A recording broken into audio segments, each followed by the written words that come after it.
Hello, thank you for being with us today and for coming into school and taking your time to explain it. Obviously, it was really, really interesting, the first half. Thank you very much. It was a really good angle on how you did it as well.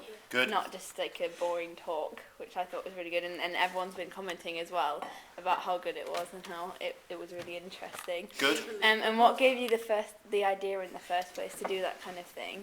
It was a school in Yorkshire, and I took them on a battlefield tour, and the teacher, they were had nothing to do in the evening, and she said, could you talk to the students as if you were a First World War soldier? And I said, well, I can, but they're not going to believe me because I've got no equipment, no uniform, nothing. And she said, oh, just give it a go. And I said, okay, fine. And it went really, really well. They were year eights. And I thought, if I get that response with no uniform and equipment, imagine what it would be like if I had the uniform, the equipment, and played the character, yeah. Yeah, so, and did you come up with the character straight away, or did you spend some time working on it and then build up on it as time went by? He's my great uncle. Thomas Edwin Bebbington is my grandmother's older brother. So all of the people that I mention in the talk, they're all real people, and they're all from my family. And he went away to war in 1940. I think that's a really interesting part of it as well, is that you actually drawn on real experience from real people's lives, and it makes it more hard-hitting and interesting for people to connect to when they're watching your thing. And everyone was laughing and watching along with it when you were doing it, and really engaging in the performance, which I thought was a really, really good idea, because we've had people come in to talk to us about topics like this before, but they've never been quite as unique and interesting. One tip, and this is because I'm also a professional actor.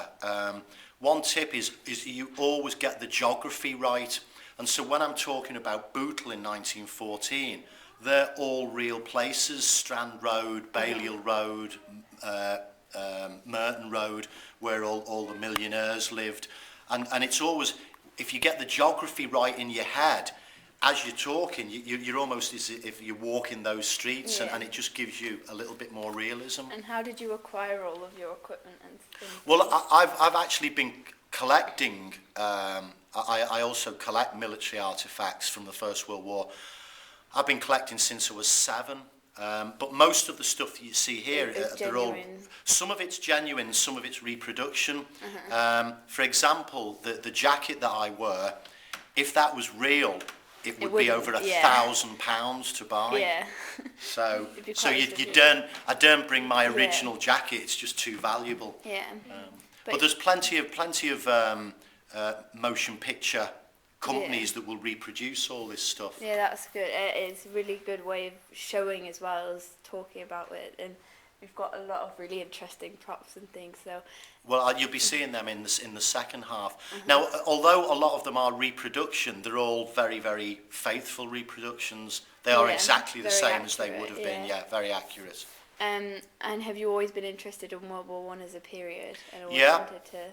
Yeah, when I was a small boy, when I was 7, my nan moved houses, and as a small boy I was rooting round, and I found my great uncle's medals, Uncle Thomas's medals, and my nan gave them to me, and that's what started the interest in the First World War. So I've been interested in literally since I was 7. And what age range do you usually perform to? I work with any age group. In fact, about 2 weeks ago, I was presenting the same presentation to adults for the Western Front Association. Okay. So anything from usually year 9 upwards. Yeah. But then at this school this afternoon, I'm working with the ladies from year 13. But that's the poetry of the First World War, so that's slightly different to what you're seeing, yeah. So have you studied many documents on World War I that you've incorporated into? Many hours. The important thing, and what I would stress, especially to history students, remember what I said about the fact about the equipment, the weight, how an historian got it wrong.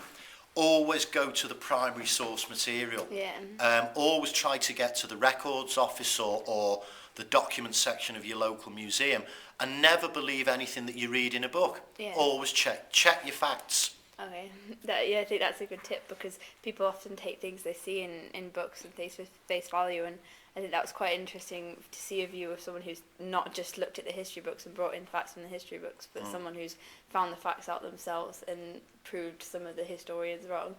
Well, recently I was on the Somme, and there was an oldish gentleman, and he said about the equipment weighing £60, and I said, but it didn't. Yeah. And I laid all my facts out. I actually even sent him the documentary evidence, and he still wouldn't believe it because he'd read it in a book. Yeah, so it's very interesting to consider that, actually, that you do need to look further and not always take things for face value. So what's your favourite aspect to think about when considering World War One? The soldier's experience. You can look at the big battles, and you can look at the wider world history to do with the war, but at the end of the day it comes down to individual men with individual stories, and that's what I always find fascinating with. And I always say that history isn't this big picture. It's hundreds of thousands of little pictures, each hundreds of thousands of little tiny stories. You put them all together, and that's what creates the big picture. And that's what fascinates me, that the life that those men led. That's a really interesting viewpoint. And what reactions do you normally get from children and adults when you go around and perform your piece? I've always, perhaps I'm just very lucky, but I've always found a really, really good positive response, you know. As a group of students, you were engaging right from the word go. Yeah. Sometimes you have to win your audience over. Perhaps they're just not used to having that sort of presentation, so you've actually got to try and get your audience on board before you can deliver the historical facts. And that's where the little jokes come in, and the characterizations, you know, where my mother hits me with the pan when she finds out I've joined the army. And do you do accent training at these? Because everyone was commenting on your accents. You're German and you're French and you're Luxembourg and you're British. Well, I usually try to do quite a few accents, you know, so sometimes, I can go an accent, and you just try it out, see how it goes. I won't dare do a Yorkshire, not here in York. I'm not born and bred Yorkshire, so I wouldn't be I'd never have guessed. I'm not born and bred Yorkshire. Say short back. How do you usually find that students come up to you afterwards and say that they've found a new interest in World War One, or that your talk has given them a really different overview? Well, yeah, I mean, interest always starts somewhere, you know, and sometimes I was working in a famous Liverpool school last Thursday, and one of the students, and he said, where'd you, I've always wanted to collect stuff like this. And so I gave him a few tips and stuff, and who knows, in 30 years, you know, it might be him that's the director of the Imperial War Museum. Yeah, you know? Is that a rewarding thing for you then when you see it's fantastic, yeah. In fact, Miss Nelson will tell you that there was a student who came on one of the battlefield tours years ago, Emily, and Emily was dynamic, she was brilliant, and we were finding artefacts in the field, and Emily's now taken that on. She's been to university, and she's really enjoying her history now. And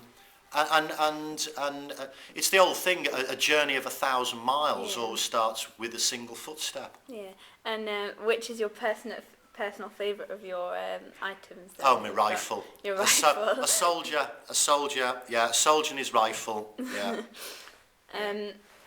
So I actually found it really interesting when you were talking about the bayonets, because I'd always known that you were meant to put them in sideways, but I'd never known why.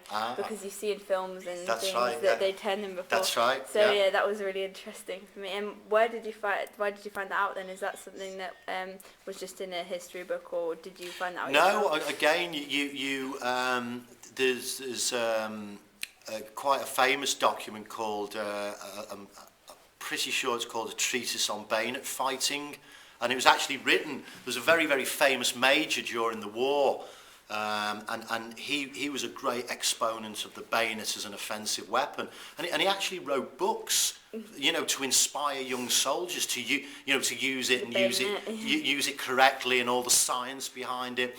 And when you actually read those, it's fascinating because they were written actually at the time. Yeah, I really enjoyed the story you left us with before we left about the man who'd won the money and whose friends had dug him out because they wanted their share in the money. Do you have any other stories like that you could leave us with this interview? Yeah, there was one, and it involves a relative of mine, and I said to him, I said, you know, did you ever come face to face with the Germans? And he said, oh yeah. And what happened was the sergeant said, right lads, you follow, you come with me. The Germans are down. They've got into our trench and they're that way. You lot go in front and I'll follow behind. So the sergeant pushed them all in front. and my uncle said, he said they came round the fire bay at exactly the same time as the Germans came round. And they literally just stood face to face. And I said, what happened? And he said, they threw up their hands and screamed. We threw up our hands and screamed. They ran back down the trench that way. We ran back down the trench that way.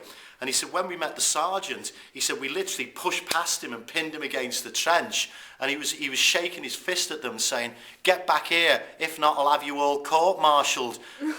And they said, but the Germans are chasing us, Sarge. And the sergeant threw up his hands. He screamed and he ran after them.